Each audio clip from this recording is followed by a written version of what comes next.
ያው ያለፉት 6 ዓመታት ጦርነት ነው በተለያየ ደረጃ። ኦሮሚያ ላይ 6 ዓመት አልፎታል ጦርነት። አማራ ክልል 2 ዓመት ሊሞላው ነው። የትግራይ ክልሉም ጦርነት አለ። በአጠቃላይ ይሄ ማህበረሰቡን በሁሉም ጫፍ ያለውን ለጉዳት አጋልጦታል። ስርዓት አልበኝነቱ ያው ሰው ወጥቶ መግባት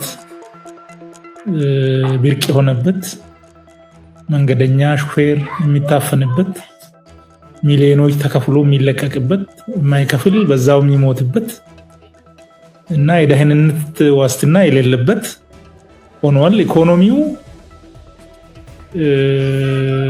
አንደኛ ከጦርነቱ ጋር ተያይዞ ጦርነቱ በፈጠረው ቀውስ ኢኮኖሚውንም ሲለበላው፣ ኢንቨስትመንቱ ሲለሸሽ፣ የሸቀጥ የሰው እንቅስቃሴም ስለተገደበ የዋጋ ግሽበቱ የሌለ ሆኗል። የስራ አጥነቱም በዛው ልክ የተንሰራፋ ነው። እንግዲህ አሁን ሐኪሞች፣ መምህራን ርቦናል፣ ልጆቻችንን የምንመግብ አጥተናል ብለው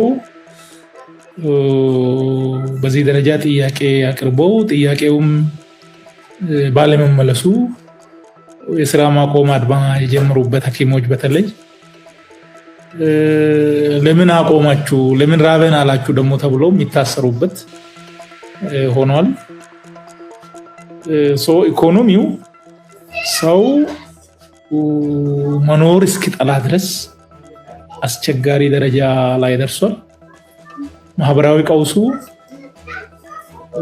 ከትምህርት አኳያ ያው እንደሰማኸው ከ7 ሚሊዮን የመንግስታዊ ሪፖርት ነው። ይሄ የመንግስት ሪፖርት ደግሞ ምን እንደሆነ ይታወቃልና 7 ሚሊዮን በላይ ተማሪዎች መማር የሚገባቸው ህፃናት ከትምህርት ገበታ ውጪ ናቸው።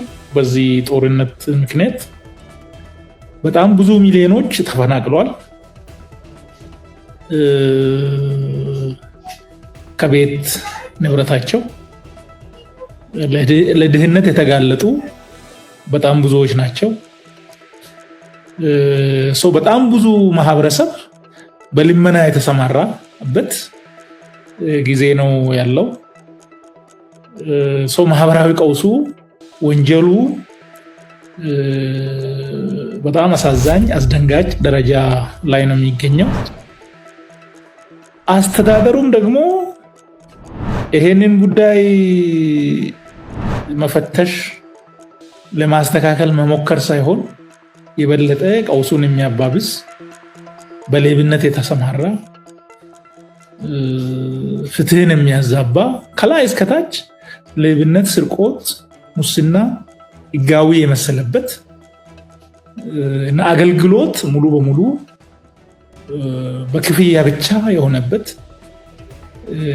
የህዝቡ ነፃነት የጠበበበት ሁኔታ ነው ያለው።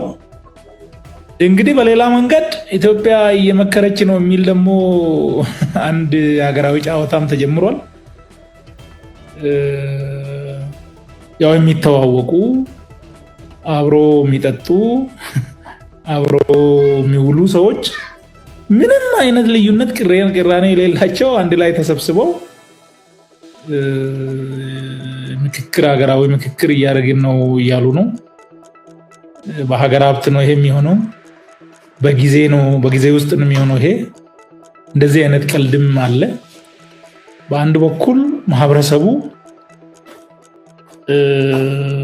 ከመቼውም በላይ የከፋ የጸጥታ፣ የአስተዳደር፣ የኢኮኖሚና የማህበራዊ ቀውስ ውስጥ ይገኛል። የደሴቲቱ ነዋሪዎች ደግሞ በዚህ መልክ እየቀለዱ ናቸው ለማለት ነው።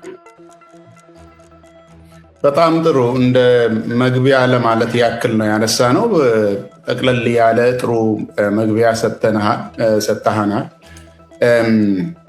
እስኪ ወደ አንተ የፓርቲ ተሳትፎ እንግባ።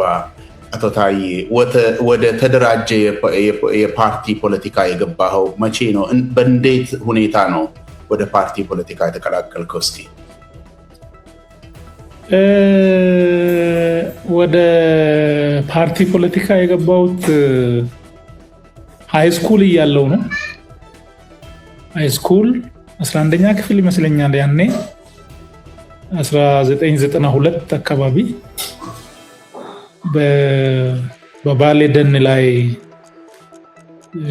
እሳት ተለቆ አዲስ አበባ ዩኒቨርሲቲ የነበሩ የኛ ጓደኞችም ነበሩ። ያንን ለማጥፋት ሄዱ አሉ እና ከዛ ጋር ተያይዞ የምንሰማቸው ነበሩ። ከዛ በፊትም የአርቲስቶችን የነ ኡመር የነ ኤቢሳን የነ ኤልፍነሽን የተለያዩ ሙዚቃዎችን እንሰማ ነበረ።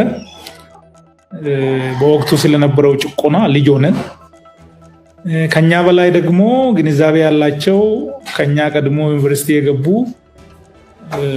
ተጨማሪ መረጃ ያመጡልናል። እዛም ደግሞ ያለው የሚታዩ ችግሮች አሉ፣ የመብት ረገጣዎች ነበሩና እነዚህ መስተካከል አለባቸው የሚል በራሳችን ያው የኦሮሞ ነጻነት ድምፅም እየሰማን ነበረ በወቅቱ። ኦነግን ሳናገኝ ግን በራሳችን ተደራጅተን መንቀሳቀስ ጀምረን ነበረ። በዛው እንቅስቃሴ በ1993 ያኔ ማትሪክ የወሰድኩበት ዓመት ነው።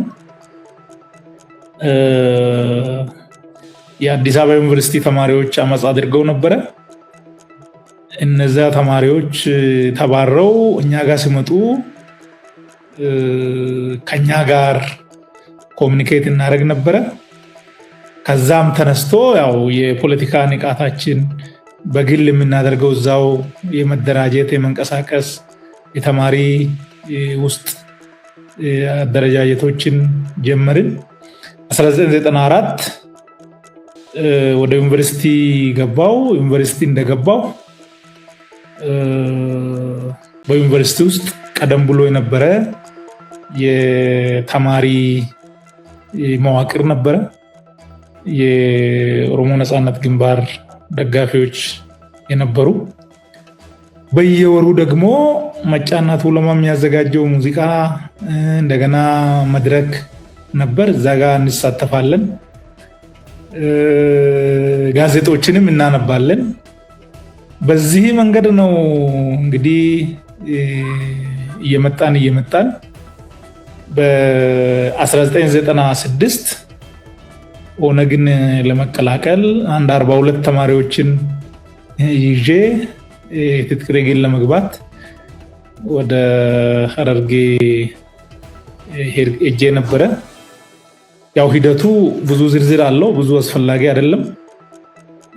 በዚህ መንገድ ነው ያው እንዲሁ በራሳችን ተነሳሽነት ፈልገን በራሳችን ተደራጅተን በኋላ በሂደት ከኦነግ ጋር ግንኙነት ያላቸውን ሰዎች አግኝተን በዚህ መስመር ነው ወደ ፖለቲካ የመጣው። ጥሩ እንግዲህ ያ እንቅስቃሴ ወደ እስር ነው ያመራው አይደለም ታዬ? መጀመሪያ 1996 በግዕዝ አቆጣጠር ይመስለኛል ያነሳኸው። መጀመሪያ ታሰርከው እዛን ጊዜ ይመስለኛል እና ከዛ በኋላ ወደ 4 ዙር የሚሆን የእስር ሁኔታ ገጥሞሃል እና ያንን ታሪክ ቢቢሲ አፋን ኦሮሞ ባለፈው ዓመት በዝርዝር አቅርቧል። ወደዛ አልገባም፣ ግን ያንተ የእስር ቤት ልምዶች እስኪ አንደኛው ከሌላኛው በምን እንደሚለይ ልትነግረን ትችላለህ? እስር ቤት ለአንተ ምንድን ነው? 4 ጊዜ ከዛም በላይ ተመላልሰህበታል። አንደኛው እስር ከሁለተኛው፣ ሁለተኛው ከሶስተኛው የሚለዩበትን ነገር ታስታውሳለህ?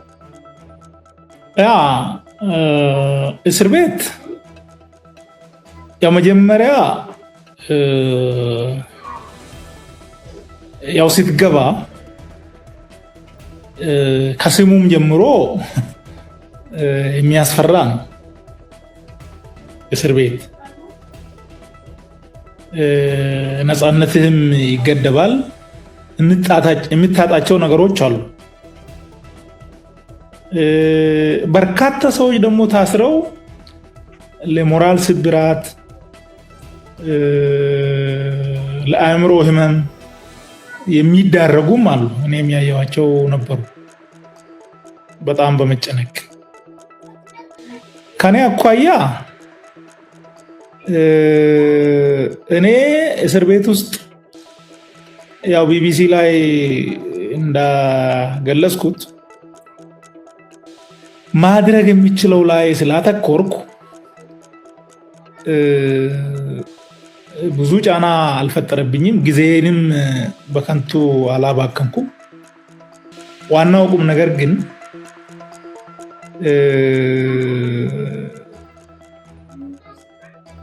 ለትግሉ ቀደም ብሎ ከነበረኝ ቁርጠኝነት የበለጠ ተጨማሪ ስንቅ ሰጥቶኛል። ዲሲፕሊን ሰጥቶኛል። እዛ ውስጥ ያየዋቸው ግፎች መታገሌ ትክክል እንደሆነና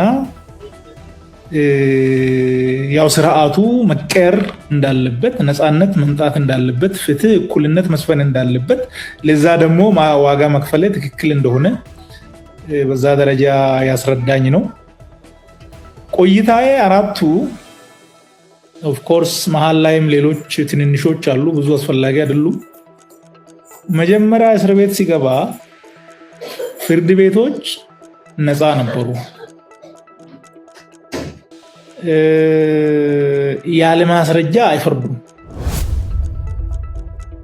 ግን የኦነግን ኬዝ የሚከታተል 5ኛ ችሎት የሚባል ልዑል ገብረ ማርያም በሚባል ዳኛ የሚመራ ችሎት አለ። ያ ችሎት ምን ያደርጋል?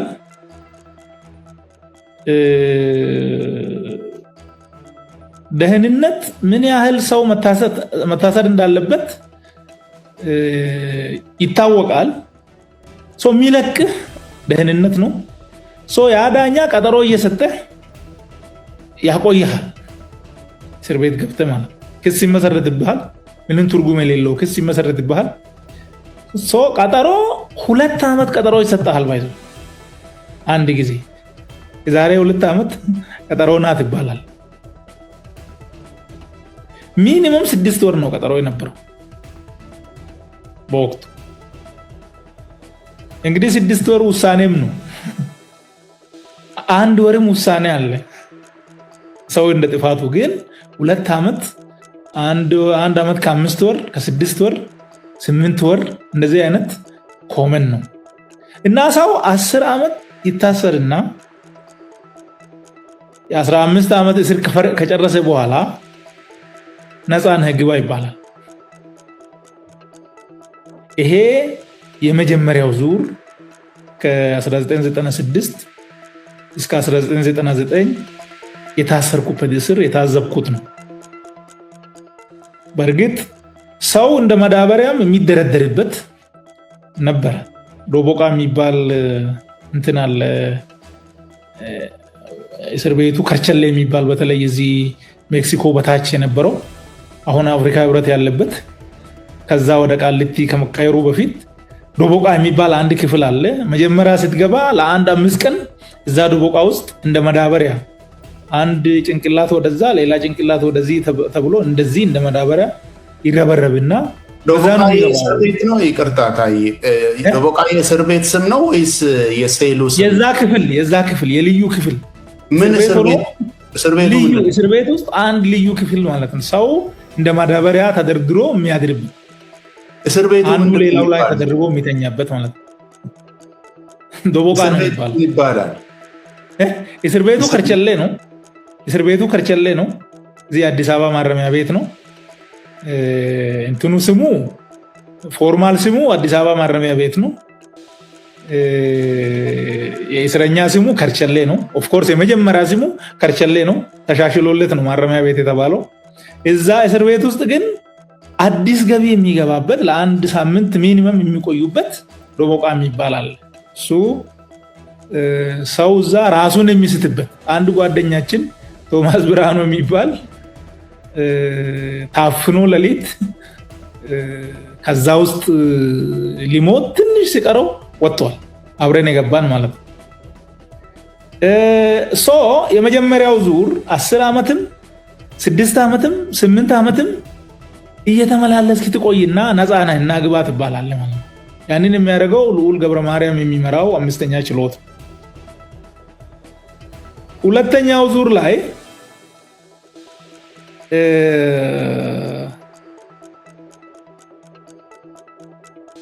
ያ ተቀየረ።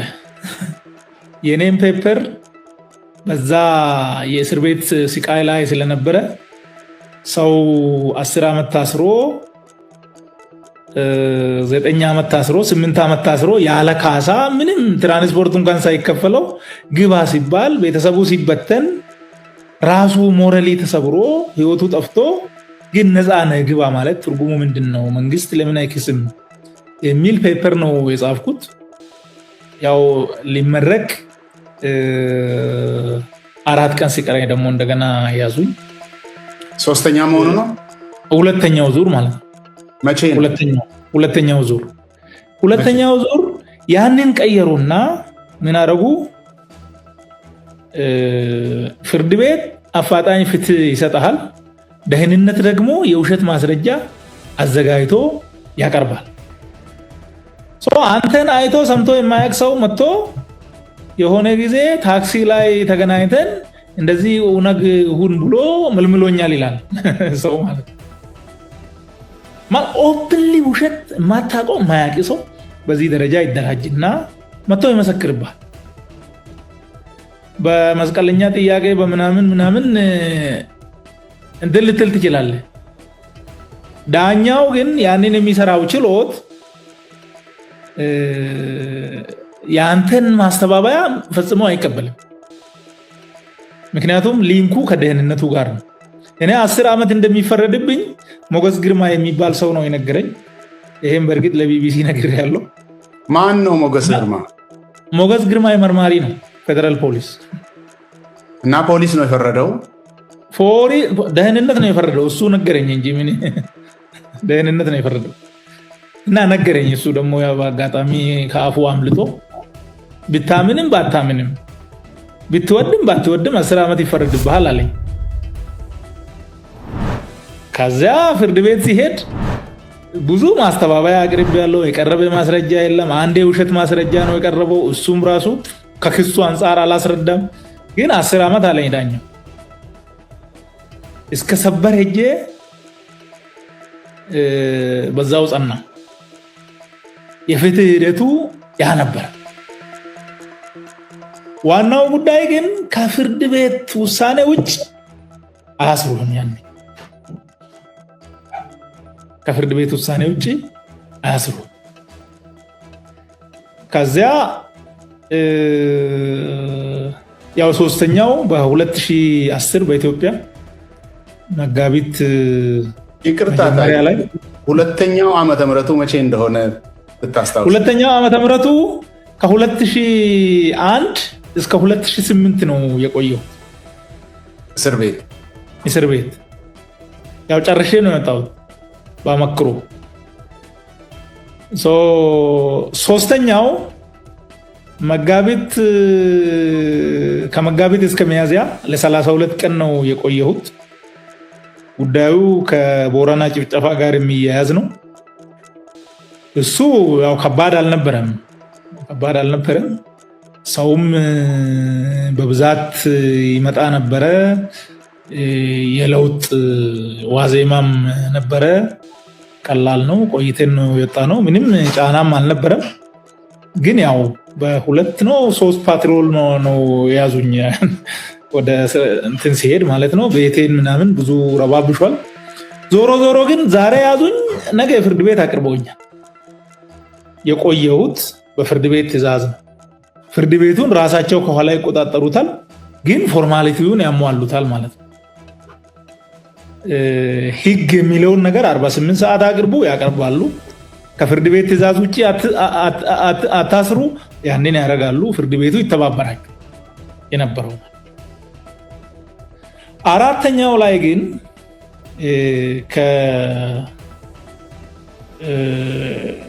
ታህሳስ 1 2016 እስከ ህዳር 26 የታሰርኩት ልዩ የሚያደርገው ነገር አለው ማለት ነው። ልዩነቱ ምንድነው? አንደኛ አማራ ክልል በታወጀ አስቸኳይ ጊዜ አዋጅ አንድ የኦሮሚያ ጨፌ ምክር ቤት አባል ተይዞ ታሰረ።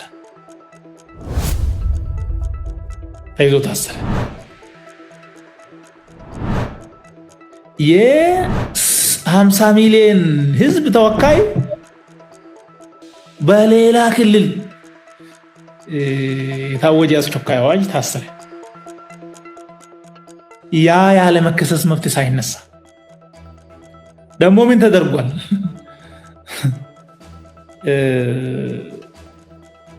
ያኔ በምትጠረጠርበት ነው የሚከታተሉም የሚመረምሩ። አሁን ሰው ያሳግታል አሉ፣ ያውቃሉ እንዳልሆነ። ስም ማጥፋት ዘመቻ በደንብ አደረጉ። የኦነግ ሸኔ አባል በቤቱ ሽጓል አሉ፣ ያውቃሉ። ኢንቴንሽናል ክሪሚናላይዜሽን ነው፣ ራሳቸው አውቀው የሚያደርጉት ነው።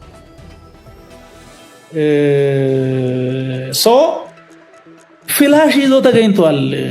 ይሄ ሽብር ነው አሉ፣ ፍላሽ። ያንን ሁሉ አረጉ። ግን የሚገርምህ ነገር 5 ወር ነው ፍርድ ቤት አላቀረቡኝም፣ ከቤተሰብ ጋር አላገናኙኝም፣ ከጠበቃ ጋር አላገናኙኝም። ቸግሯቸው አይደለም፣ ያውቃሉ። የተለየ ያደርገዋል ማለት ነው። ህወሓት ኢህአዴግ ፎርማሊቲውን ያከብራል፣ እነዚህ ፎርማሊቲውንም አያከብሩ። ያ ብቻ አይደለም፣ ያው በተፈጥሮ ወንጀል ግለሰባዊ ነው፣ ግላዊ ነው። ወንጀል ፈጽማል አልፈጸምክም ያ በምርመራ የሚረጋገጠው ነው። ግን በአንተ ወንጀል፣ አንተ በተጠረጠርክበት ወንጀል የአንተ አባት፣ የአንተ ወንድም፣ የአንተ ልጅ አይጠየቅም። የኔ ግን የ3 ዓመት ልጅ ራሱንም የማያውቅ ወንጀል አይደለም፣ ራሱንም የማያውቅ የ3 ዓመት ልጅ ከቀበሌ ቤት በኔ ምክንያት አውጥተው ጅብ አውሬ ስር ወረወሩ። በአውሬ ምናልባት ካልተበላ ብለው የኔን የባለቤቴን የ28 ሰዎች የእህቶቼ ወንድሞቼ እና የቅርብ ዘመዶች ከሱ ጋር ንክኪ ያላቸው በገንዘብ ሊረዱ ይችላሉ ብሎ ያሰቡትን ለ8 ወር አካውንት ዘጉ። ሌላ ሰው ደግሞ ታየን ቤተሰብ ረድታችሁ ደግፋችሁ ወዮላችሁ የሚል ደግሞ ከውስጥ ፕሮፓጋንዳ አደረጉ ማለት ነው። በኢህአዴግ ጊዜ የኔን ወንድም የኔን እናት ሰላም ያላት የለም፣ ሰላም ያላቸው የለም። እናቴን ሰላም ያላት የለም፣ ወንድሜም ሰላም ያለው የለም። ታየ የት ነው ብሎ የጠየቀም የለም። እኔን ነው የሚፈልጉት፣ እኔን ነው የሚከታተሉት። ከያዙኝ እኔን ነው ያሰሩት።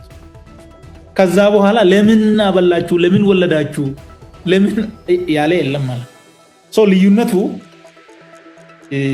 እዚህ ላይ ታያለ። ሌላው ደግሞ የቀጠለው ነው። ማዕከላዊ ተዘግቷል። ከዚህ በኋላ ቶርቸር አናደርግም ተብሎ በጣም ብዙ ተወርቶለታል። ግን እኔ ጥፍሩ የተነቀለ እግሩ የተሰበረ ሰው አይቻለሁ። እኔ አልተመታሁም፣ እኔ አልተሰቃየሁም። ለ4 ወር ጨለማ ውስጥ ከመቀመጥ ውጭ ሌላ ለብቻ ማለት ነው ሶሊተሪ ኮንፋይንመንት፣ ከዛ ውጭ ፐርሰናሊ የደረሰብኝ ነገር የለ። ግን ሰውነቱ የተተለተለ እና ስንት ስቃይ የተፈጸመበት ሰው ግን አይቻልም። ሰው አልቆምም ማለት ነው፣ ቀጥሏል ትረንዱ። በዚህ ደረጃ በቶርቸር ይመሳሰላል። ያኔ ነበረ፣ አሁንም ቀጥሏል። ፎርማሊቲ ያኔ ይሻላል፣ አሁን ፎርማሊቲ የለም። ወንጀል ያኔ ግላዊ ነበረ፣ አሁን ወንጀል በቤተሰብ በዘር በደም ይተላለፋል። ይሄ ከስንት ዘመን በፊት የቀረ በኃይለ ሥላሴም ያልነበረ ማለት ነው። ይሄ ነው ያለው። ጥሩ። እስኪ የአራተኛው እስር ላይ አንድ ጥያቄ ልጠይቅ። አሁን ይሄ አገዛዝ በአንድ ሰው ምክንያት ቤተሰብን እንደሚያሰቃይ አሁን የአደባባይ ምስጢር ነው። ልጃችሁ ለአመፅ ጠመንጃ ይዞ ወጥቷል። የወራነ ብልሱማ ኦሮሞ ወይ ደግሞ ኦኤልኤን ተቀላቅሏል በሚል በተለይ ኦሮሚያ ላይ ቤተሰቦች ተገለዋል፣ ተሰቃይተዋል። ይሄ ነገር በጣም በስፋት ነው የሚካሄደው። እስኪ ያንተን ጉዳይ ትንሽ የሚለይ ነገር ሊኖር ስለምችል እስኪ እሱ ልጠይቅ። አንተ ዛን ጊዜ ሚኒስትር ዴታ ነበር፣ ከሚኒስትር ዴታነት ነው የታሰርከው እና 28 የቤተሰብ አባላትን ዘመድ አዝማድን ዙሪያ መለስ ባንክ ሲዘጉ እሳቤው ምን ይመስላል? አንተ ስልጣን ላይ የነበርክ ጊዜ እነኚህ ቤተ ዘመድ ለአንተ የሚቀርቡ የስጋ ዘመዶች የተጠቀሙት ነገር አለ በሚል እሳቤ ነው ወይስ ሌላ ነገር ነው? ያንተ ማለት ባለስልጣን ስለነበርክ ማለት ነው። ምንድን ነው እሳቤው? እሳቤው ሙስና እንመረምራለን የሚል ነበረ።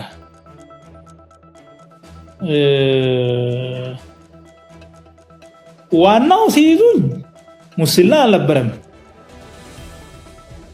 ያው እነሱም ለሚዲያም ግልጽ ያደረጉት ነበረ።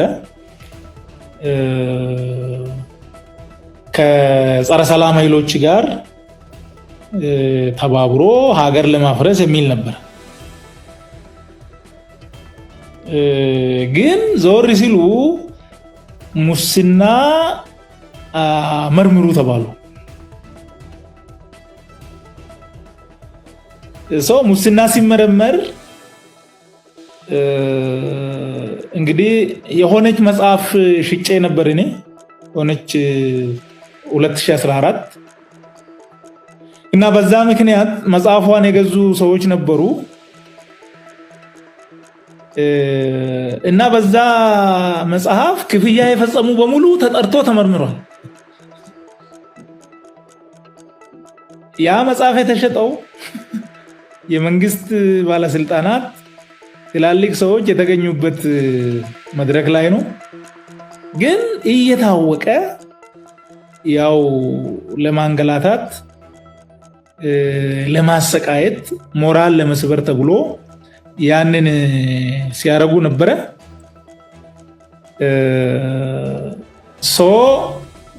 በዛ ምክንያት ነው ምርመራ ብሎ የፋይናንሽል ደህንነቱ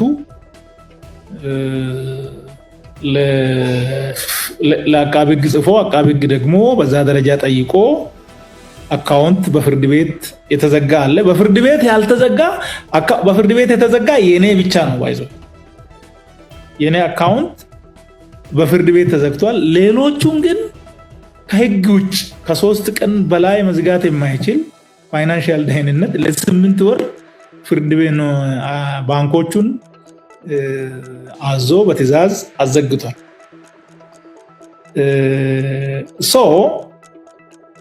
ይሄ ምርመራ ደግሞ ምን ሆኗል? ታህሳስ 24 አልቋል። ይሄ ምርመራ ታህሳስ 1 ነው እኔ የተያዝኩት። ያው ባንኮች ሊንክ ስላላቸው ሁሉም ተመርምሮ ይሄ ሰውዬ ከሙስና ጋር ምንም ግንኙነት የለውም የሚል በ3 ሳምንት ጊዜ ውስጥ አልቋል። ቢያልቅም ግን ተብሎ ያንን የባንክ ሂሳቦች እንደዘጉ 8 ወር ቆዩ ማለት ነው። ምንድነው ዋናው ዓላማ ግን አንድ ሰው ይሄን መንግስት ሲቃወም ሪስክ የሚወስደው ለራሱ ብቻ ሳይሆን በዙሪያ ያሉ 50 60 70 ሰዎች ጭምር ነው። የሚቃወምን ሰው በእኛ መንገድ የሚቆም ሰው እሱም ብቻ ሳይሆን ዘመድ አዝማዱ ራሱ ለኛ ብለተው ብሎ በዛ ደረጃ ሆም ብሎ አስቦ ለማስፈራራት እና ሰው ኦኬ እኔ ብለህ ልትወስን ትችላለህ ለራሴ የሚደርስብኝ ብለህ ግን አጎት አክስት ያንዳንዱ ዙሪያ ያለው ሁሉ በአንተ ምክንያት ለጉዳት የሚጋለጥ ከሆነ ውሳኔ የግል አይሆንም ማለት ነው። ያኔ ማህበረሰባዊ ይሆናል። በዚህ ደረጃ አስበው ይመስለኛል። ወይም ደግሞ ምናልባት በጣም ቅሬታ ያላቸው በርካታ ባለስልጣናት አሉ። ምንም ቅር ብላችሁ ዝም ብላችሁ ትቀጥላላችሁ፣ ፍንክች ብትሉ ይሄው የሱን ጉዳይ ተመልከቱ ምን እንዳደረግ ነው የሚል ማሳያም ሊሆን ይችላል። እና በዚህ ምክንያት ይመስለኛል ይሄ የኔ ነው። ወደ ታች ስትወርድ ግን እኔ ፐርሰናሊ እኔ አጠገብ የሸኔ ቤተሰብ ይሰሩ ተብሎ ትዕዛዝ ሲተላለፍ ነበር። ልክ አይደለም ብዬም ተከራከሩ። ፍቃዱ ተሰማ ነው ያስተላልፈው ለዞኖች ለከተሞች ወደታች የሸኔ ቤተሰብ ይታሰር የሚል ነበር እኔ ያለው ማለት ነው። በጣም አንድ ጊዜ ሰንቀሌ ላይ አምቦ ያለው ፖሊስ ማሰልጠኛ በጣም ብዙ ሰው ታስሯል። 2012 ይመስለኛል። እና ያልታወጀ አስቸኳይ ጊዜ አዋጅ አለ። ያልታወጀ ፍርድ ቤት ሳይቀርብ በጣም ብዙ ሰው እዛ ታስሯል። የኦሮሞ ነፃነት ባሏ ከሆነ እሷ ሚስት ትታሰራለች። ልጅ ከሆነ አባት ወይም እናት ኦር ወንድም ጭምር ይታሰራል ማለት ነው። እንደዚህ አይነት ነገር ያው ቅድም ያነሳውልህ ወንጀል በዘር ይተላለፋል። ይሄ አይነት ኦፍ ኮርስ ይሄ ከኦሮሚያ ውጪ ያለ አይመስለኝም። ደቡብ ክልል ይሄ የለም፣ ሶማሌ ክልል ይሄ የለም፣ አፋር ክልል ይሄ የለም፣ አማራ ክልልም ይሄ ስለመኖሩ አላቅም፣ ትግራይ ክልልም ይሄ ስለመኖሩ አላቅም። ያው ቀውስ ስለሆነ እዛም አካባቢ ያለው በትክክል ስለማይታወቅ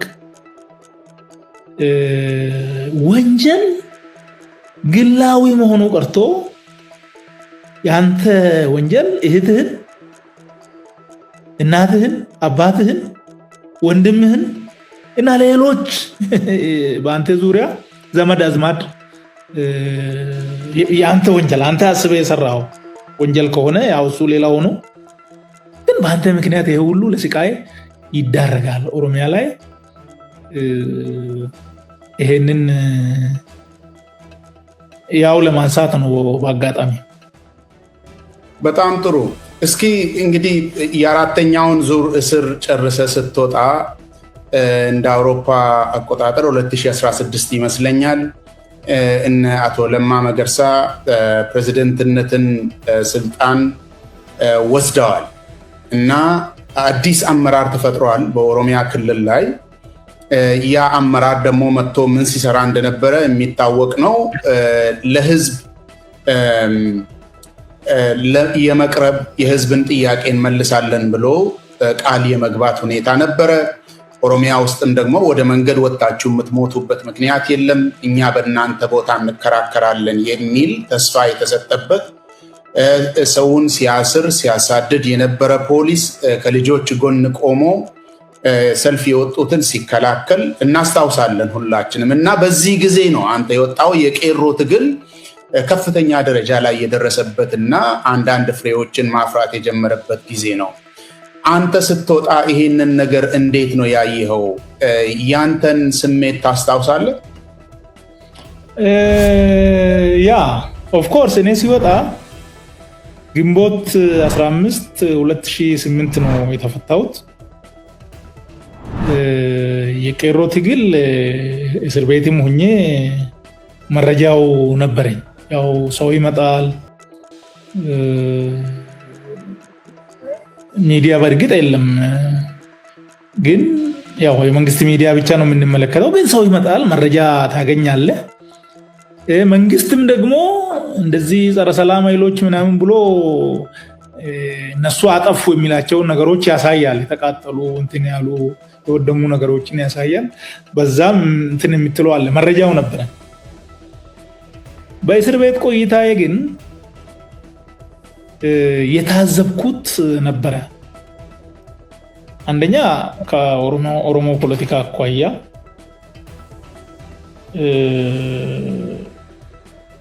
ክላሪቲ የሚጎላቸው አመራሮች ነበሩ።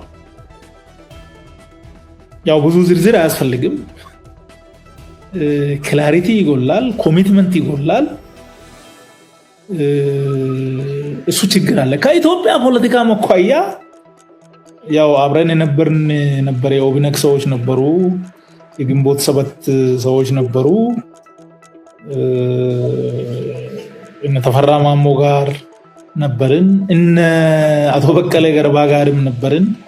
አንድ ቤትም ታስረናል ባይዞ እና የሚጎል ነገር አለ። የፍልስፍና ክላሪቲ፣ የግብ ክላሪቲ፣ ለዛ የሚያስፈልገው ዲሲፕሊን፣ ብዙ ነገሮች አሉ። ያው እዛ የነበሩ ሰዎችን እያልኩ አይደለም፣ ግን በአጠቃላይ ሲታይ እንደሱ አይነት ነገር ነበር እና ከእስር ቤት ሲወጣ በአንድ በኩል ወጣቱ ለመብቱ ለነፃነቱ በዛ ደረጃ ቆርጦ መነሳቱ በጣም ደስታ ይሰጣል፣ ሞራልም ይሰጣል። ያው መታገሌ መታሰሬ ዋጋ መክፈሌ ልክ ነው፣ ፍሬ እያፈራ ነው ትላለህ። ያ ለውጡ የሚፈለገው ነገር ወደ ፍትህ፣ ወደ ዲሞክራሲ፣ ወደ ነፃነት መሄዳችን አይቀሬ ነው። አንተ ብትሞትም ምንም ቢሆን ቀጥሎ የሚቀበል ትውልድ አለ ብለህ በዛ ደረጃ ኩራትም ይሰማሃል። በሌላ በኩል ግን ያ እንቅስቃሴ መሬት ላይ ምን መዋቅር አለው? ያ ወጣት በማህበራዊ ሚዲያ እና እንደው በሌሎች ሚዲያዎች በመደበኛም ቢሆን በዛ ደረጃ የሚንቀሳቀስ ነው። ያልተደራጀ ትግል ደግሞ አየህ፣ በደርግ ጊዜም ተማሪዎች ተንቀሳቅሷል ኃይለሥላሴን ለመገልበጥ። ኦፍ ኮርስ የኃይለሥላሴን የስልጣን ምሰሶ ሌጂቲመሲውን የገነደሱት ተማሪዎቹ ናቸው።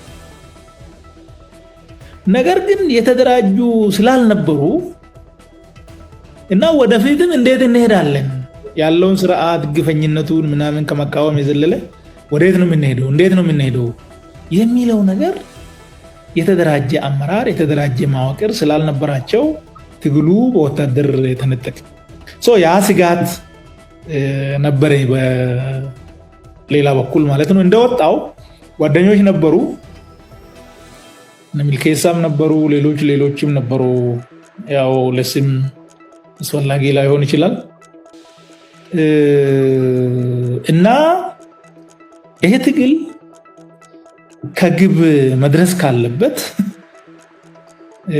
ኦህዴድን ከህወሓት ነጥለን ከዚህ ትግል ጋር እንዲሰለፍ ማድረግ አለብን።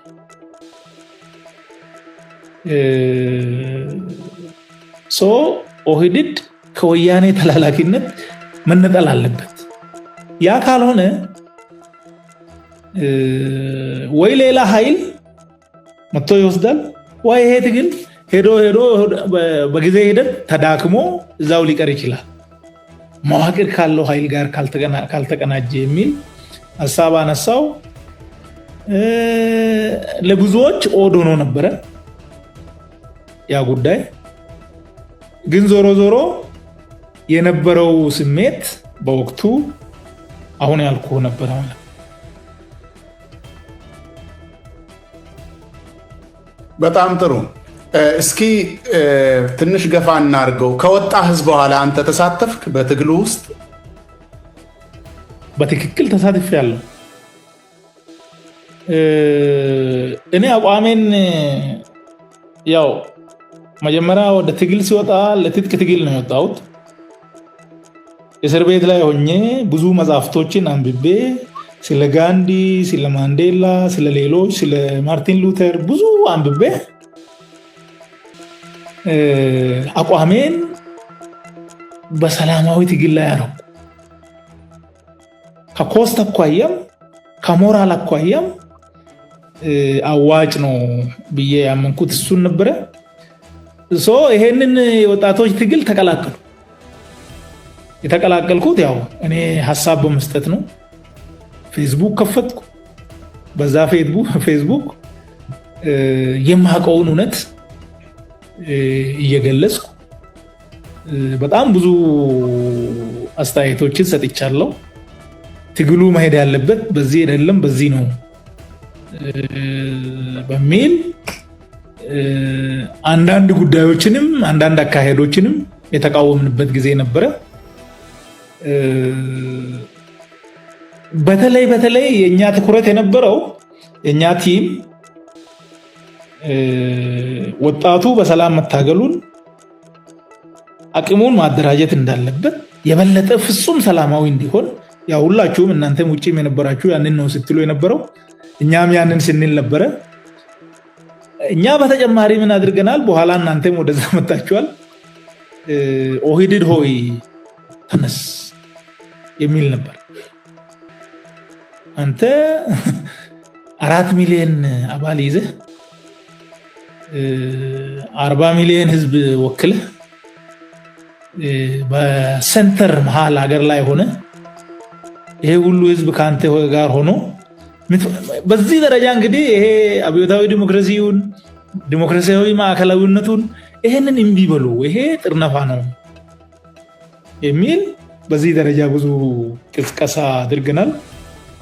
ያው በኋላ ለማም ነሐሴ ወደ መጨረሻ አካባቢ እነ ሙክታርን አሸንፈው ወደ ፊት ለፊት መጥተው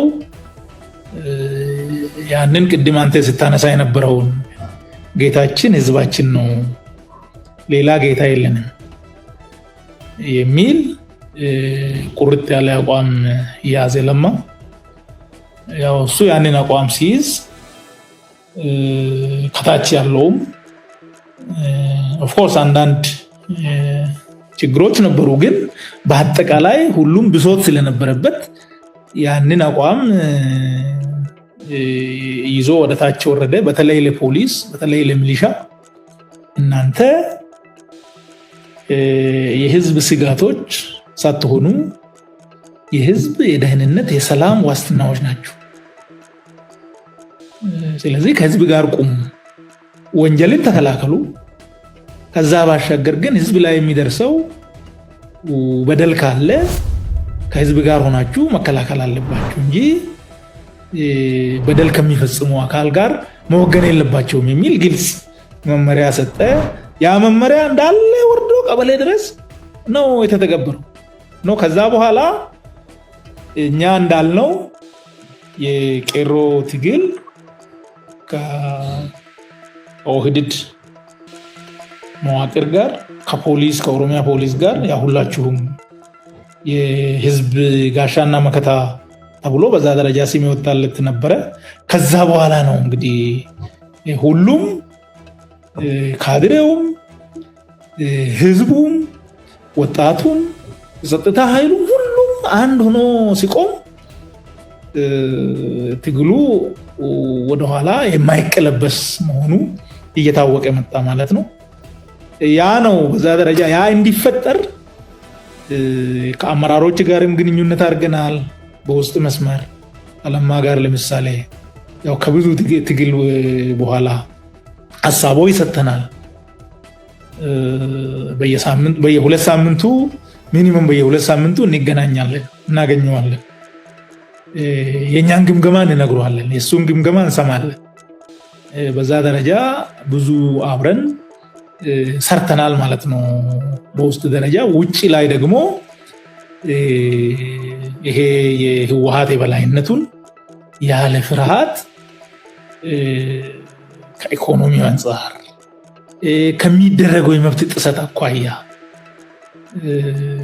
ከሚገባው የወሰደው የመዋቅር ድርሻ አኳያ ይሄ ልክ አይደለም በሚል በግልጽ በኦቢኤንንም የቀየርነው እኛ ነን። ባይዞ ኦቢኤን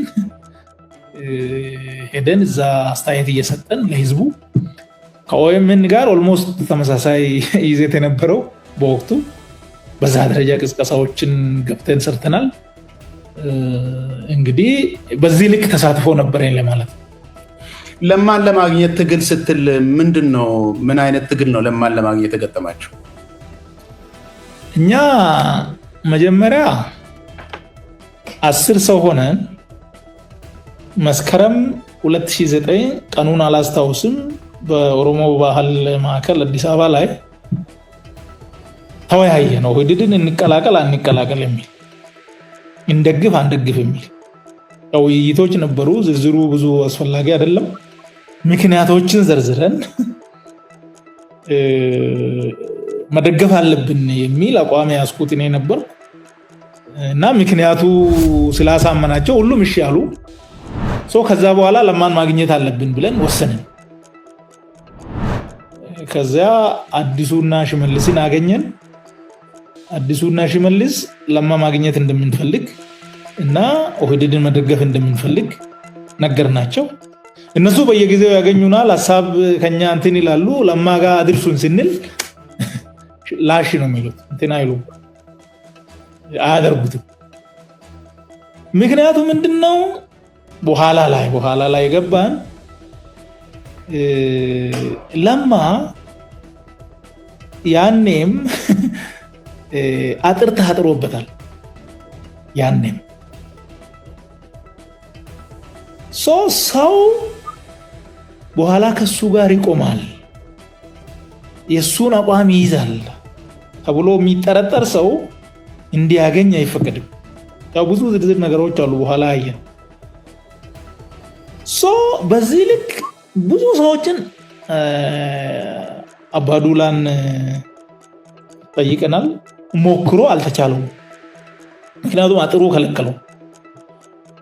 ሰለሞን ኩቹ የሚባል የሰላምና ጸጥታ ዘርፍ ነው የነበረው በወቅቱ። ኦፍ ኮርስ እሱን ለጊዜው ያው ከሳሞራ ጋር ስለተጣላ ከማዕከላዊ ኮሚቴም እንዲወጣ ከአስተዳደር መዋቅርም እንዲወጣ ተደርጎ ነበር መሰለኝ። ለሱም ነገረናል። እሱም ፈልጎ አልቻለም። የሚችሉት የነበረው አዲሱና ሽመልስ ናቸው። እነሱ ደግሞ እኛ ለማን እንድናገኝ አልፈለጉም። በዚህ መሃል 5 ወር ሙሉ ጠበቅን ማለት። በዚህ መሃል ፈቲያ መሐመድ የምትባል የሐሮማያ ዩኒቨርሲቲ መምህር ኦር ሰራተኛ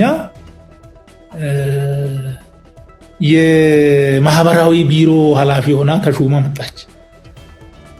እሷ ከሚልኬሳ ጋር ትተዋወቅ ነበረ። እንደመጣች ነገርናት። እሷ ነገረችው። በ2 ሳምንት ውስጥ ለማን አገኘን። 5 ወር ሞክረን ያቃተንን በዚህ ያገኘን። ካገኘን በኋላ ያው ፐርሰናሊም ስልክም ተለዋወጠን ስለነበረ እናገኝ ነበረ። በዚህ ደረጃ እዛ ጋር እንዳንደርስ ብዙ መሰናክሎች ነበሩ ለማለት ነው። በጣም ጥሩ። የመንግስታዊ አደረጃጀቱን ትንሽ ስለሚገልጽልን ይበልጥ እንድታብራራው ነበር የጠየቅኩ እና ከዚህ ከቄሮ ጋር በተያያዘ እስኪ የመጨረሻ ጥያቄ ልጠይቅ። እንግዲህ አንተ ከእስር ቤት ስትወጣ ትግሉ ከፍተኛ ደረጃ ላይ እንደደረሰ አንተም ተሳትፎ እንደጀመርክ ያው ነግረኸኛል።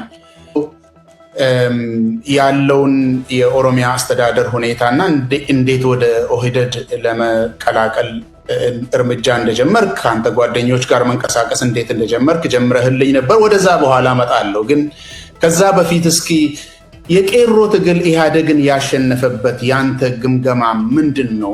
ለምንድን ነው ማሸነፍ የቻለው? እስኪ ምንድን ነው ያንተ ግምገማ?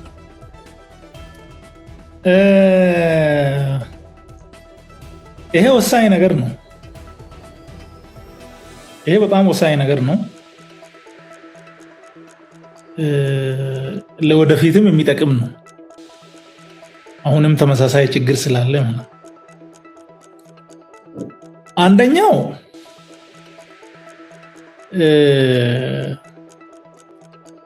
ቄሮ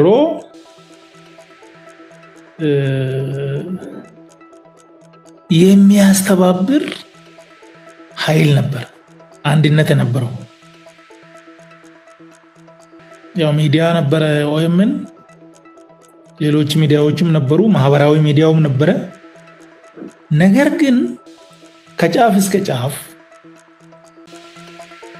ሁሉም ጫፍ ላይ ሆኖ ወጣቱ በአንድ ጊዜ የሚደርሰው መረጃ ነበረው። ያ መረጃ ደግሞ ከተደራጀ ከተስማማ አንድ ላይ ከሆነ የአመራር የሚመስል ኦፍ ኮርስ አክቲቪስቶች ጋር ይደርሰዋል። ያ የሚዲያ እንቅስቃሴ ሚዲያ ብቻ ሳይሆን በዛ ሚዲያ ላይ የሚታየው አንድነት፣ የሚታየው ቁርጠኝነት ለወጣቱም በጣም ትልቅ ስንቅ የሆነ ይመስለኛል። ያ ወጣት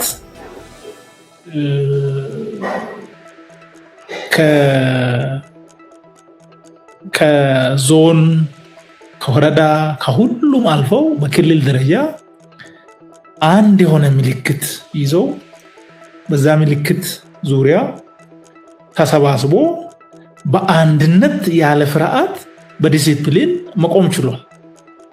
አንድነቱ በጣም ወሳኝ ነው። ቁርጠኝነቱ ሌላው ነው።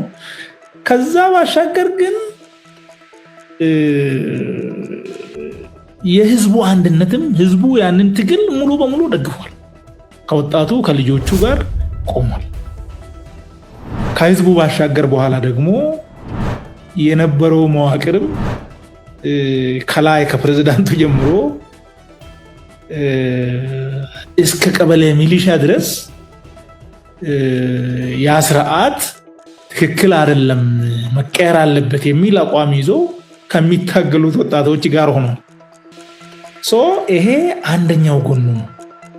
የውስጥ አንድነቱ እና አጠቃላይ እንደ ማህበረሰብ ደግሞ ወጣቱ ለሚያደርገው ለቄሮ ለሚያደርገው ትግል ከውስጥም ከውጭም የተሟላ ድጋፍ መደረጉ አንድ ነገር ሆኖ፣ በሌላ በኩል ግን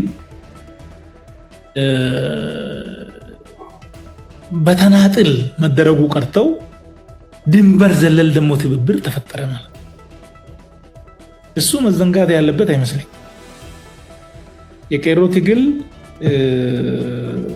ሂዳር 2008 ነው የጀመረው። ለብቻው መቶ ሐምሌ 2008 ደግሞ አማራ ክልልም ተመሳሳይ እንቅስቃሴ ተጀመረ በፋኖ። አይ ቲንክ ሁሉም ሰው መርሳት የሌለበት ታሪካዊ ሰልፍ ጎንደር ላይ የኦሮሞ ደም የኔ ደም ነው፣ ሁሉም የፖለቲካ እስረኛ ይፈታ፣ እነ በቀለ ገርባ ይፈቱ የተባለው ነገር ለብዙዎች አባባል ነው፣ ግን በጣም ትልቅ የፖለቲካ መልእክት ነበር። በወቅቱ የነበረው አገዛዝ የኖረው ትልቁ አቅሙ አንዱ እና ሌላው እሳትና ጭድ የሚል ነገር ነበር። which was wrong አሁን ህዝብ እንደ ህዝብ ከማንም ጋር ጥላቻ የለም፣ ሊኖርም አይችልም፣ ኖሮም አያውቅም።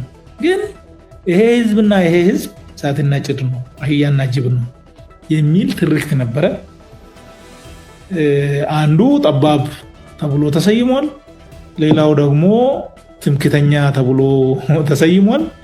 ይሄ በፍጹም ሊጣጣም የሚችል ፍላጎት ነው ያላቸው፣ ስለዚህ አይተባበሩም የሚል ነበር። ያ ግንብ ፈርሶ ይሄ ህብረተሰብ አንዱ የሌላውን ችግር መረዳትና በወቅቱ ሲቀነቀን የነበረው በፍትህ ላይ በነፃነት ላይ ይሄ ጥያቄ የኔም ነው፣ በእኩልነት ላይ በወንድማማችነት ላይ በህገ በላይነት ላይ በህገ መንግስታዊ መብቶች መከበር ላይ ሁሉም ይሄ ጥያቄ የገሌ ብቻ አይደለም፣ ሰው ተመሳሳይ ጥያቄ አለን የሚል መተባበር ሲጀመር ከዛ በኋላ ደግሞ በ2010 ባህር ዳር ላይ በና ለማና በና ገዱ ኦሮማራ መድረክ ሲደረግ ይሄ ማህበረሰብ ያው ናቹራሊ ፖለቲካ ነው፣ ከ65% በላይ የኢትዮጵያ ህዝብ የሚሸፍን ነው። ቆዳውም ስፋት አለው። በመንግስት መዋቅር ውስጥም ትልቅ ነው። ይሄ ፖለቲከኞቹ ወደ መተባበር ሲመጡ አጠቃላይ ባለው ሁሉ መፈራራቱ ተሰበረና ወደ መተማመኑ አንድ ላይ ወደ መቆሙ መጣ። በዚህ ምክንያት ያው የአገዛዙ በወቅቱ ቲፒኤልኤፍ ነው የሚታወቀው። ያው ቲፒኤልኤፍ በወቅቱ ሲሰራ የነበረው ዛሬ ተመሳሳይ ወንጀል በሌላ አካል ስለተሰራ ያ ወንጀል አይሰረዝም፣ ባይዘ ወንጀል ነበር፣ ጥፋት ነበር። ዛሬ ቁማርተኞቹ የሚሰሩትን እነሱም ሲሰሩ ነበር። ያ የቁማር አጥር ሲሰበር እና ህዝቡ ሲተባበር በዚህ ደረጃ ወደ ለውጥ ወደ ማሸነፍ የህዝብ ኃይል ወደፊት ወደ መምጣት መጣ ማለት ነው። በጣም ጥሩ ታዬ፣ ስለ ትብብሩ እስኪ አንድ ጥያቄ ልጠይቅ።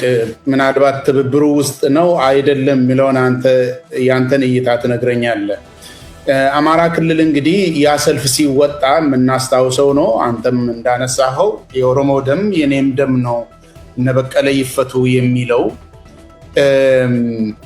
ራሱን ችሎ እንደ ቄሮ ራሱን ችሎ የወጣ ትግል ነው ዛን ጊዜ ማለት ነው በዛን ጊዜ፣ ወይስ የኦህዴድና የብአዴን ትብብር ነው የወለደው፣ ወይስ በዚህ መካከል ያለ ማናየው ነገር አለ? ያንተ እይታ ምንድን ነው?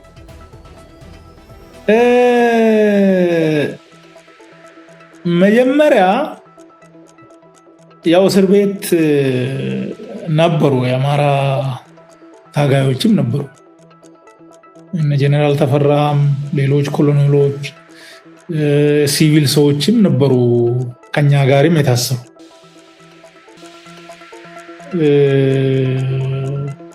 ምንድነው ሲነገረን የነበረው? ፐርሰናሊ ለኔ የተነገረኝ እኛ ባንኖር እኮ ገሌ የሚባል ብሔር ሊያጠፋችሁ ይችል ነበረ የሚል የደህንነት ሰው ለኔ ገጥሞኛል። በተመሳሳይ ግን በሌላ መንገድ ለሌላው ሰው ደግሞ እኛ ነን እኮ ያዳናችሁ በአርበጉጉ በምናምን ላይ እኮ ታልቁ ነበረ ይላቸዋል። እዛ ደግሞ ምንድነው ታስረናል፣ ያሰረን አንድ አካል ነው። እዛም ደግሞ እኔ ለአንድ ኩራባቸው የሚባል ሰው ስጋት ነኝ፣ እሱ ለእኔ ስጋት ነው የሚሆነው ማለት ያሰረን ግን አንድ አካል ነው። እንደዚህ ነው የነበረው። በኋላ ግን መነጋገር ተጀምሯል። እዛም እያለን ማለት መነጋገር ተጀምሯል። ምንድነው የምትፈልጉት እናንተ? እነሱም ጠይቀውናል፣ እኛም ጠይቀናል። at the end of the day የህዝቡ ፍላጎት እዛም ያለው እዚህም ያለው ከተፈጠረው የሴራ ትርክት ባሻገር ያለው ገበሬው ወለጋም ያለው ጎጀምም ያለው ጎንደርም ያለው ተመሳሳይ ፍላጎት አለ። ነጋዴውም ቢሆን ትግራይም ያለው ባይዘው አሁን ውሃት እንደዛ ስላደረገ ከትግራይ ህዝብ ጋር በምንም ተአምር የሚያያዝ ነገር አይደለም። የትግራይ አርሶ አደር፣ የአማራ አርሶ አደር፣ የኦሮሚያ አርሶ አደር፣ የሲዳማ አርሶ አደር፣ የወላይታ አርሶ አደር ምንም የተለየ ፍላጎት የለውም። ነፃነት ይፈልጋል፣ ሰላም ይፈልጋል፣ ፍትህ ይፈልጋል። የሚያመርትበት ግብአት በትክክለኛ ዋጋ ማግኘት ይፈልጋል፣ አገልግሎት ይፈልጋል። ደግሞ ምርቱን በአግባቡ አትርፎ መሸጥ ይፈልጋል። የተለየ አይደለም። ነጋዴ ጋር ስትሄድ ተመሳሳይ ነው። አንዱ ሌላውን እንዲፈራ የሚደረግበት እንዲሁ ታሪካዊ አንዱ እንደዚህ የሚባሉ ነገር ከህዝብ አኳያ ሲታይ ማለት ኢሊቶቹ የተበላሸ አተያይ ያላቸው የሉም ማለት አይደለም፣ ከግራም ከቀኝም። ነገር ግን ከህዝብ አኳያ ሲታይ ይሄ ነው። ጎንደር ላይ ህዝብ ነው የወጣው። ያ ህዝብ ገብቶታል። ህዝብ ይገባዋል ባይዘው ማለት ክፍፍሉ አቅም እንዳሳጣው ህዝብ ይገባዋል። እና ጎንደር ላይ ህዝብ ነው የወጣው። ማንም አጀንዳውን አልሰጠውም። ህዝብ ነው የወጣው። አጀንዳው የተጀመረው ከዛ ነው። ከዛ ሲጀመር ሻሸመኔ ላይ ደግሞ ተመሳሳይ ምላሽ ተሰጠ። አየር ላይ ሲውል ነገሩ ይሄ 2008 ነው። 2008 ነው። ምን ሆኗል? መሃል ላይ የኢሬሳ ጭፍጨፋ መጣ። ኢሬሳ ላይ መጡ ባይ ከጎንደር ከባህር ዳር ሰው ተሰብስቦ ህዝቡ መጣ። ያኔ ቢያድን እና ኦህዴድ ይፈራራል። መተማመን አልመጣም፣ አልተነጋገሩም። ህዝብ ነው የመጣው። ህዝብ ራሱ ተደራጅቶ ከዚያ ኢሬሳ ጭፍጨፋ በኋላ ውጪ ላይ አንድ ሰውዬ ኢትዮጵያን እንበትናለን፣ አላማችን ኢትዮጵያን ሳንበትን አንኖርም የሚል ተናግሯል። በኦኤምኤን ነው እንደዛ ሊበን ዋቆ ነው የሚባል አይደለ? እሱ ደግሞ መሃል ላይ እንደገና ሾክ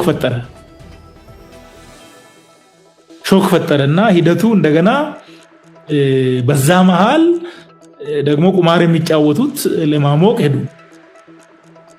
2009 እንደዛ አይነት ሴራ ላይ ተወጥቶ 2009 ሐምሌ አካባቢ ምን ሆኗል? ኢሉባቦር ላይ የኦነግ ባንዲራ በአማራ ነዋሪዎች ላይ ጥቃት ተሰነዘረ። የሞቱም አሉ፣ የቆሰሉም አሉ፣ ንብረታቸው የተጎዳም ነበር። እና ይሄ ነገር ሲመረመር ያንን ሲያደርግ የነበረው የደህንነት ሰዎች ናቸው። ለምን? የጎንዮሽ ይፈለጋል። ከዛ በኋላ ምን አድርጓል? ይሄንን ጉዳት ኢኤንኤን የሚባል ሰዓት ክሪቲካል ታይም ላይ ሰው ኳስ እያየ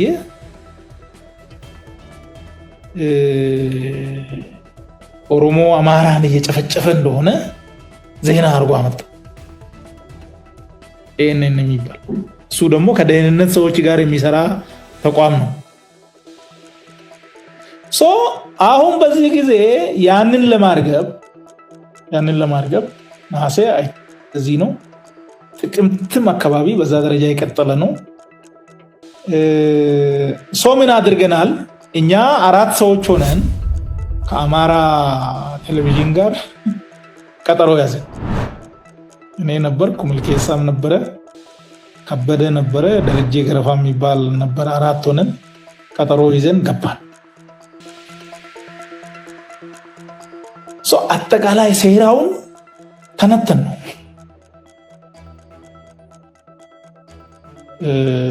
ሌሎች ጽሁፎችንም ቢያድንና ኦህዴድ ለምንድን ነው የማይተባበሩት? የጠፋብኝ አንድ ፌስቡክ 150 ሺህ የነበረ የኔም የሚል ኬሳም አንድ ጊዜ የጠፋ ፌስቡክ ነበረ። እዛ ላይ ጽፈናል። ኢቭን መገንጠል እንኳን ቢኖር የት ነው የሚሄደው? አማራ ወይ ኦሮሞ የት ይሄዳል? ከዚህ መሬቱን ይዞ ኢንዲያን ኦሽን አይገባም መቼስ። አብሮ መኖር ግድ ነው። አንድ ሀገር ትልቅ ሀገር ለሁለቱም ይበጃል። ኢቭን አይበጀንም ካሉ ቢለያዩ እንኳን አንዱ ያለ ሌላው የት ሊሄድ ይችላል? አብሮ አንድ አካባቢ ኩታ ገጠም ሆኖ የተፈጠረ ደግሞ በሚሊየን አንድ ላይ የሆነ ህዝብ ነበርና በዚህ ደረጃ ያንን አነሳን። በዚህ መሃል አመራሮቹ ህዝቡ ቀድሞን ሄደዋል፣ ቢያንስ ለምን አንከተለውም በሚል ወደዚህ መጡ ማለት ነው። ወደ ኦሮማራ ትብብር መጡ። በኋላ ደግሞ ያው ጉዳዩ ያንን ለውጥ ሲያሳካ ሲለፈሩት በኋላ ደግሞ እንዲበተን ደግሞ ሰሩ ማለት ነው። ምክንያቱም አቅሙን አዩ። ፓርላማ ላይ ከኦሮሚያ ክልል እና ከአማራ ክልል ብቻ 340 ገደማ ነው ወንበር ማለት ከአዲስ አበባም ከተለያየ ቦታ በአማራ በኦሮሞ በወቅቱ በቢአዴን እና በኦህዴድ ስም ፓርላማ የሚቀመጥ 340 ማጆሪቲ 274 ነው የሚያስፈልገው። ግሬት ማጆሪቲ የያዘ ኃይል ነበር። ኢቭን ፊት ለፊት አዋጅ ላይ ፖሊሲ ላይ ለሌላውም ጭምር ነፃነት ማምጣት የሚችል ኃይል እዛ ቁጭ ብሎ ግን በወቅቱ ህወሓት 38 ወንበር ብቻ የነበረው ሁሉን ነገር ያስወስናል የነበረው። ይሄም ልክ አይደለም በሚል በንግግርም በጽሁፍም ታግለናል። ባይዘው በወቅቱ ያው እርምጃ ሊያስወስድ ይችል ሊሆን ነበረ በወቅቱ ኦፍ ኮርስ ግን አልፈነዋል። እነዛ ሁሉ ነበርና ሂደቱ ይሄ ነው እኔ የሚገነዘው። እስኪ የአንተ የኦህዴድ ኦዲፒ ብልጽግና ተሳትፎ እና አመራር ውስጥ የመግባት ሂደትን ትንሽ እናውራ ከሙዚቃ ሽግግር በኋላ። መልካም አድማጮቻችንና ተመልካቾቻችን ከአቶ ታዬ ጋር የምናደርገው ምክክር እንደቀጠለ ነው። አሁን የአቶ ታዬን የኦህዴድን መቀላቀል ከዛ በኋላ ወደ ኦዲፒ የተቀየረ ከዛም ደግሞ እንግዲህ ወደ ብልጽግና የሄደ ፓርቲ ነው። እሱን ነው የምናወራው። አቶ ታዬ ቅድም ለምን ኦህዴድን መቀላቀል እንዳለብህ ከጓደኞች ጋር እንደተመካከራችሁ ትግሉን እንደሚረዳ እንደሚያፋጥነው መረዳት ላይ እንደደረሳችሁ አንስተህልኝ ነበረ። ስለዚህ ለምን ተቀላቀልክ ብዬ አልልም። ነገር ግን የኦህዴድን ድርጅታዊ ቁመና በተመለከተ ህዝባዊነቱን በተመለከተ የህዝብን አደራ ወስዶ እንደሚያሳካና እንደማያሳካ መዋቅሩ፣ አደረጃጀቱ፣ የድርጅቱ ፍላጎት በመላ አንድ ላይ ስታየው የአሁኑን ሳይሆን አሁን ያለህን መረዳት ሳይሆን እዛን ጊዜ የነበረ ግምገማ ምንድን? በወቅቱ ያው ከአቅም አኳያ ሌላ አማራጭ የሌለው ሰው አገልግሎት እየሰጠ ለበላይ አካል ለኑሮ በዛ ደረጃ የሚኖርበት መሆኑን እናውቅ ነበር። በኋላ ላይ ያው የተማሩ ሰዎችም በአባዱላ ዘመን እንዲቀላቀሉ ተደርጓል። ያም ሆኖ ግን ከአደረጃጀቱ አኳያ ከአመሰራረቱ አኳያ ችግር እንዳለበት በትክክል የምንረዳው ነው። ብዙ ዝርዝር ጉዳዮች ቢኖሩም ግን ችግር ነበር። የኛ በወቅቱ የኔ በተለይ እነዚህ ሰዎች ለሌላ እያገለገሉ በቋንቋ በርቀት በምናምን የማይመስላቸው እንትን ጋር እያገለገሉ ለምንድነው እኛ ትግላችን እነሱን ወደ ህዝብ ትግል ማምጣት ላይ ማተኮር ያልቻልነው? ለወያኔ የሚያገለግል ሰው ለምንድነው ለህዝቡ የማያገለግለው የሚል ሐሳብ ነበር። እና ስለዚህ በወቅቱ ድርጅቱ ግዙፍ ነው ስልህ በአመለካከት ጥራት፣ በዲሲፕሊን በዛ አይደለም፣ ግን ብዙ ቁጥር ነበር። 4 ሚሊዮን አባላት ነበሩት። ይሄ 4 ሚሊዮን ደግሞ ያው ቤተሰብ አለው፣ ልጆች አለው፣ ምን አለው፣ የተለያየ ሴትም እንደዛ አይነት ነገር አለው። ኦልሞስት ግማሽ ያህል የዛ ክልል ህዝብ ግማሽ የሚያክል ህዝብ ከዚህ ድርጅት ጋር ንክክ ያለው በዛ ወይም በዛ ከዚህ ድርጅት ጋር ካታገለን ቲፒኤልኤፍ በቃ ትልቁ ስኬቱ እሱ ነው። እኛ እርስ በርስ ነው እዛ፣ እሱ ቆሞ ሬስሊንግ ማየት ብቻ ነው የሚሆነው። ይሄ ጫወታ መቀየር አለበት የሚል ሐሳብ ነው የነበረው ይዘን የነበረው። በኋላ ላይ ደግሞ እነለማ ሲመጡ የኛ ሐሳብ የበለጠ ልክ እንደሆነ እየገባን መጣና በዛ ደረጃ ነው። ችግር ነበረበት። ሪፎርም ማድረግ ይቻላል፣ ወደ ህዝብ ድርጅትነት መቀየር ይቻላል። ስራ ይፈልጋል፣ ጊዜ ይወስዳል። በዛ ደረጃ ማድረግ ይቻላል በሚል ነው የመጣ ነው ማለት ነው።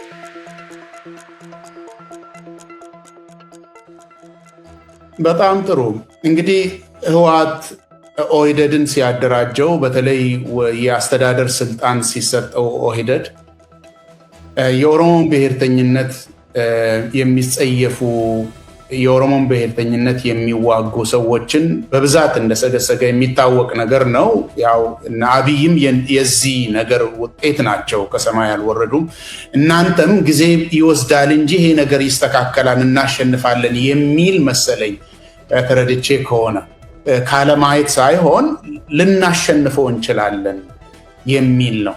እስኪ አንድ ነገር ልጨምር እዚህ ላይ እናንተ ማለቴ አንተና የአንተ ጓደኞች ኦህዴድን ከተቀላቀላችሁ በኋላ ብዙ ጊዜ አልቆየም፣ ኦዲፒ ወደሚባል ነገር ነው በፍጥነት የተሸጋገረው። ምንድነው እሳቤው? ያ ነገር ዓላማው ምንድን ነው? በፍጥነት ወደዛ መሸጋገር እንግዲህ በወቅቱ የተነገረን እና እኛም አምነን የተቀበልነው ድርጅቱ አንደኛ ስሙ በኦሮሞ ህዝብ ዘንድ በነበረበት እንትን ተላላኪ የሚል ነበረ። የሚገዛ ስም አልነበረም። በህዝብ ውስጥ የጎደፈ ስም ነው ኦህዴድ የሚባለው። በብዙ ጥፋቶች የሚታወቅ ነው። አንደኛ ስሙ ራሱ መቀየር አለበት ነው። ሁለተኛ ከዓላማ አኳያም አብዮታዊ ዲሞክራሲን ማለት ምንም አንዱ ከሌላው የተቀዳ ነው። የቋንቋ ልዩነት እንጂ ምንም እንትን የለም። ብሄድን ስትሄድ ተመሳሳይ ነው። ብአዴን ስትሄድ ያው ነው። ህወሓት ስትሄድ ያው ነው። ኢትስ ጀስት አ ኮፒ። ማህበረሰቡን የመሰለ በዛ ደረጃ የቆመ ፕሮግራም ዓላማ አልነበረውም። ይሄም ሪፎርም ይፈልጋል ነው። ከአወቃቀር አኳያም ያው ቅድም እኛ ታሳቢ አድርገን የገባ ነው ሪፎርም ይደረጋል። ይሄ ድርጅት አዳዲስ አመራር ወደፊት ይመጣል። ከአቅም አኳያ አቅም ያላቸው፣ ከቁርጠኝነት አኳያ ቁርጠኝነት ያላቸው ወደፊት ይመጣሉ ስለዚህ ሪፎርም መደረግ ነበረበት፣ ስሙም መቀየር አለበት። ሐሳቡም በፌደራሊዝም ባለው ህገ መንግስት እንደተጠበቀው ሆኖ በዛ ውስጥ ግን ህብረተሰቡ የሚያነሳቸው የፍትህ፣ የነፃነት፣ የዲሞክራሲ፣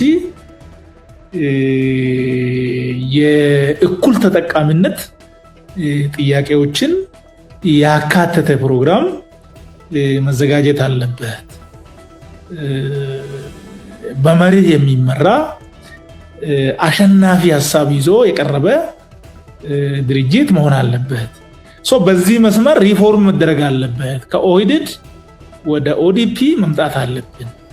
አዲስ ፊት መምጣት አለበት። አዲስ አይዲያ፣ አዲስ ሐሳብ፣ ከዲሞክራሲያዊ ማዕከላዊነት የተላቀቀ ያው በፊት ተጽፎ የተሰጠውን ወደ ኦሮምኛ ትርጉሙ ያመጣውን እሱን ሳይሆን በራሱ የራሱን ፕሮግራም የጻፈ ድርጅት ያስፈልጋል።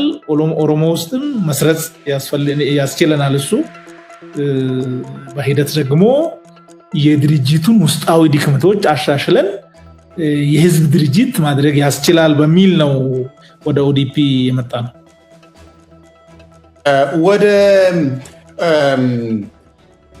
እነ ለማ ስልጣን የያዙበት ጊዜ ልመልስና ወደኋላ እንድንመለስ አንድ ጊዜ ነሐሴ 2008 ላይ ይመስለኛል በግዕዝ አቆጣጠር ለማ መገርሳና በለማ የሚመሩ ሰዎች የሙክታርን አመራር ገልብጠው ወደ ስልጣን መጡ። ከሁለት ዓመት በኋላ ማለት አሁንም በግዕዝ አቆጣጠር 2010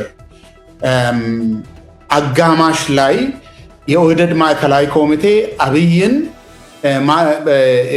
ሊቀመንበር አድርጎ መረጠው። ስለዚህ የአመራር ለውጥ አንተ ምንድን ነው የምታውቀው? አሁን ብዙውን ጊዜ የሚወራው ለማ በራሱ ፍላጎት በራሱ ፈቃደኝነት ለአብይ ለቀቀለት። ነገር ግን ፎርማሊ ሲታይ ይሄንን ነገር እርምጃ ወስዶ አብይን ቦታ ያስያዘው የፓርቲ ሊቀመንበርነትን ቦታ የሰጠው እና ለጠቅላይ ሚኒስትርነት በኋላ ወደ ኢህአዴግ ሊቀመንበርነት ከዛ ደግሞ ወደ ፓርቲ ወደ ጠቅላይ ሚኒስትርነት መንገዱን ያበጀለት የኦህዴድ ማዕከላዊ ኮሚቴ ፎርማሊ ማለት ነው። ያንተ የስራ ባልደረባ የነበረ ምልኬሳ ይሄንን ነገር ሲያብራራ የለማ ፍላጎት ብቻ ሳይሆን የኦህዴድ ማዕከላዊ ኮሚቴ የድርጅት ውሳኔ የሱ ፍላጎት ብቻ አይደለም የሚል እይታ ነበረው እሱ ሲያወራ በአንድ ሚዲያ። ያንተ እይታ ምንድነው የተረዳኸው? አብይ ለማ የኦህዴድን አመራር ስልጣን የተረከበበት መንገድ ምንድን? በነ ሙክታር ጊዜ ተጨባጭ ድክመት ታይቷል። ክልሉ የጸጥታ ቀውስ ማዕከል ሆኗል። ብዙዎች ተገሏል፣ ብዙዎች ታስሯል፣ ብዙ ሀብት ንብረት ወድሟል። ሙክታርና አስቴር አመራር አልቻላችሁም፣ መልቀቅ አለባችሁ የሚል ግልጽ ትግል ነበረ የኦህዴድ ማዕከላዊ ኮሚቴ ያደረገው እና ቦታውን የለቀቁት በትግል ነው። አስፈላጊም የሆነበት ዋናው ምክንያት ይሄን ህዝብ ጥቅሙንም አላስከበራችሁም፣ ሰላሙንም አላስጠበቃችሁም፣ ስለዚህ አልቻላችሁም፣ ለሌላ ሰው አመራርነቱ መሰጠት አለበት በሚል ነው ይሄ የተደረገው እና ያንን ለመቀልበስም ኦፍ ኮርስ በትግል ስለሆነ ያንን ለመቀልበስም ብዙ ሙከራዎች ተደርጓል። ይህም መከላከያ ጭምር ይሄ መፈንቅለ መንግስት ነው ወደኋላ መመለስ አለበት የሚል እንቅስቃሴዎች እንደነበሩ መረጃዎች ነበሩ በወቅቱ። እሱ በዚህ መስመር ይታያል። ከዛ በኋላ ግን የ2010 ለማ እንኳን በኦሮሚያ በኢትዮጵያ ደረጃ በጣም ትልቅ ስብዕና ገንብቷል ይታወቃል። የህዝቡን ፍላጎት በሚችለው አቅም ሁሉ ለማሟላት ፊት ለፊት ግንባሩን ሰጥቶ ሲታገል የነበረ ነው። ስለዚህ ለማ መምራት አልቻልክም ስለዚህ ሊቀቅ የሚባልበት ምንም አልነበረም፣ ኮዝ አልነበረም። የኦሮሞ ህዝብ ትግል ኦሮሞ ብቻ ሳይሆን ከሌሎች ወንድም ብሔር ብሔረሰቦች ጭምር ጋር ትግሉን በማስተሳሰር ተጨባጭ ለውጥ እንዲመጣ በጣም የሚገርም የማይታመን ውጤትም ያስመዘገበ መሪ ነበረ በወቅቱ። ያው ብቻውን አልነበረም፣ ሌሎች ነበሩ፣ ግን የሚገመግምበት ነገር አልነበረም ማለት ነው። ሶ የኦህዴድ ማዕከላዊ ኮሚቴ ለማን አንስቶ ሌላ ሰው በሱ ቦታ እተካለው ምክንያቴ ይሄ ነው የሚል አልነበረም እና ከማዕከላዊ ኮሚቴ ውስጥ ደግሞ አጌንስት ለማ ከለማ በተቃራኒ መናገር የሚያስችል ሞራል የነበረው አንድም ሰው አልነበረም በወቅቱ እና የተነሳ አንድ ጉዳይ ስለነበረ ለማ የፓርላማ አባል ስላልሆነ እና የፓርላማ አባል ባለመሆኑ ደግሞ የኢህአዴግ ሊቀመንበር ቢሆንም ጠቅላይ ሚኒስትር መሆን ስለማይችል ኦህዴድ ደግሞ በወቅቱ የኢህአዴግን ሊቀመንበርነትም መረከብ አለብን ይገባናል፣ ጠቅላይ ሚኒስትሩንም ጠቅላይ ሚኒስትርነትንም ይገባናል ብሎ ስላሰቡ በዛ ደረጃ ጉዳዩ ትግል ስለሆነ ለማና አብይ ቦታ እንዲቀያየሩ ተደረገ እንጂ ማዕከላዊ ኮሚቴው ያ ፎርማሊ መሰብሰብ ይኖርበታል፣ መሾም ይኖርበታል ፎርማሊቲ ለማሟላት። ከዛ ውጭ በኔ እምነት ለማ ያንን ቦታ ቢፈልግ እና አይ እኔ እፈልጋለሁ ቢል ማንም ሰው አይ በቃ ተው የሚል አልነበረም። እኔ ያንን ጉዳይ ያው ለማ አብይን በወቅቱ እንደራሱ ያምን ስለነበረ ጉዳዩ እዛም እዚህም ተመሳሳይ ስራ አለ አብረን ነው የምንሰራው በሚል መተማመን ወንበሩን ተነስቶ ሰጠው እንጂ ኦህዴድ ለማን ማንሳት ይችላል ሞራል ነበረው የሚል እምነት የለኝም። ዋናውን ጉዳይ ግን ያው ለማ ነው የሚያውቀው እንዴት ነው የሆነው፣ ተገደ ነው የተነሳው ወይስ ፈልጌ ነው የሰጠው የሚለው እሱን የሚመልሰው። በእኔ እምነት የሚልኬሳን አመለካከት እኔ አልጋራም። ለማ ባይፈልግ ለማ እምቢ ቢል አይ ዶንት ኖ ማንም በወቅቱ በነበረው ፖለቲካ ሁኔታ ውስጥ ለማ ከዛ ቦታ ማንቀሳቀስ የሚችል ምንም አይነት ሞራል ያለው በቡድንም በግልም የነበረ ሰው አይታየኝም ማለት ነው። በጣም ጥሩ። የለማን እይታ እንግዲህ ለማ ለመናገር ፍቃደኛ ሲሆን እንሰማለን። ለማንኛውም በኢህአዴግም በኦህዴድም የድርጅት ህግ ውስጥ ሰዎች ስፔሻሊ ማዕከላዊ ኮሚቴ ስብሰባ ሲቀመጥ ሊቀመንበርም ምክትል ሊቀመንበርም ሰብሳቢ ቢሆኑም የማዕከላዊ ኮሚቴ ስብሰባ ከተገባ በኋላ ሁሉም ሰው የትግል ጓድ ነው የሚባለው፣ ሁሉም ሰው እኩል ወንበር ላይ ነው የሚቀመጠው የሚል እሳቤ አላቸው። የሚልኬሳ አርጊውመንት የነበረው ማዕከላዊ ኮሚቴ ፕሮፖዛል የሚያቀርብ ኮሚቴ የውስጥ ኮሚቴ አዘጋጅቶ ፕሮፖዛል ተሰርቶ ቀርቧል። አሁን አንተ እንዳልከው ማለት ነው። ያ ፕሮፖዛል ሲመጣ በግልጽ ይሄ ስልጣንን የመናጠቅ ሁኔታ ሳይሆን በዘዴ ለማ እዚሁ ይቀመጥ ነው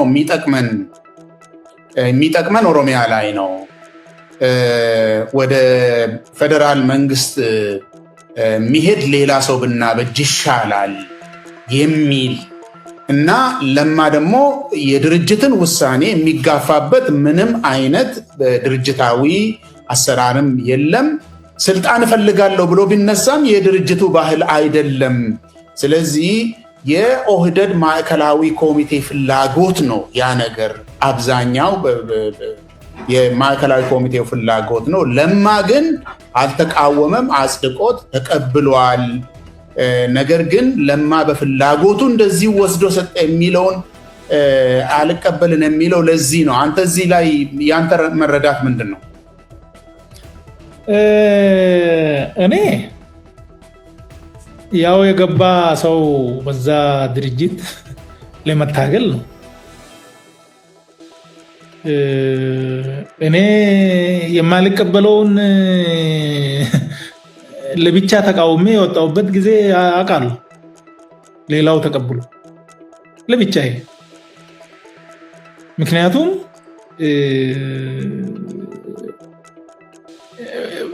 የኔ ሐሳብ መደመጥ አለበት። በድምጽ ብልጫ ተበልጬ ከሆነ ምንም ማድረግ አይቻልም።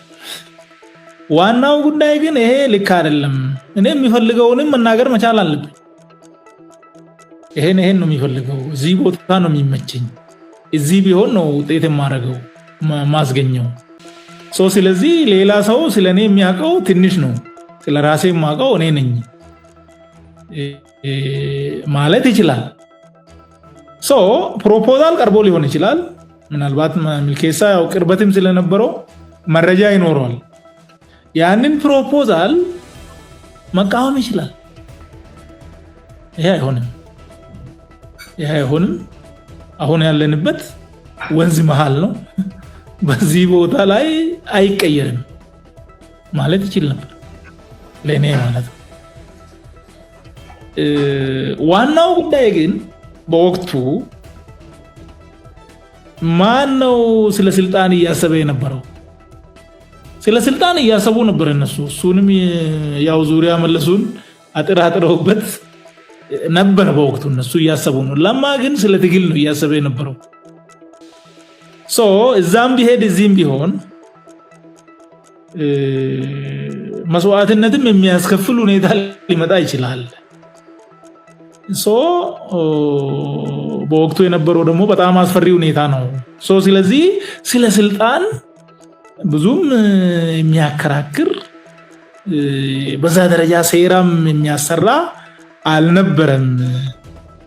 ጄኒውንሊ ሰው ሁሉ እንዴት ነው በጋራ የምናሸንፈው ወደሚል የሚያስብ መስሎት ይሻለ እንጂ ለማ በኔ እምነት ነው እንጂ እምቢ ማለት ይችላል። እሱ እምቢ ካለ እንዴት እምቢ ትላለህ የሚል ማን ነው እዛ ውስጥ?